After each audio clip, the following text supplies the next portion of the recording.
మనము ప్రోక్రాస్టినేషన్ గురించి తెలుసుకుందామండి. ప్రోక్రాస్టినేషన్ అంటే వాయిదా వేయడం, పోస్ట్‌పోన్ చేస్తూ ఉంటారు చాలామంది కొన్ని పనులని. ఈ ప్రోక్రాస్టినేషన్ అనేది లేజినెస్ వల్ల వచ్చేది అని అంటూ ఉంటారు. కానీ కాదండి.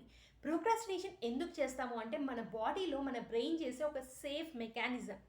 ఏ పనులైతే చేయడం వల్ల ఔట్‌కమ్ మనని స్ట్రెస్‌ఫుల్‌గా ఉంచుతుందో, ఒకవేళ నేను ఈ వర్క్ చేయడం వల్ల నేను సక్సెస్ అవ్వకపోతే, నేను ఫెయిల్ అయితే అనే క్వెషన్ మార్క్ ఉన్నప్పుడు మనని సేఫ్ జోన్‌లో పెట్టడానికి ఆ పని చేయకుండా మన మైండ్, మన బ్రెయిన్ డైవర్ట్ చేస్తూ ఉంటుంది.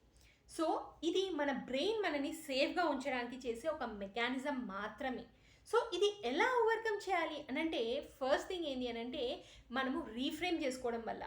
ఒకవేళ నేను ఈ పని చేయడం వల్ల సక్సెస్ అయితే, నేను ఎక్స్‌పెక్ట్ చేసిన దానికన్నా ఇంకా బెస్ట్ రిజల్ట్స్ వస్తే, అనే విధంగా మనని మనం రీఫ్రేమ్ చేసుకుంటూ మన ఆలోచనల్ని మనము ముందుకెళ్ళడం మాత్రమే.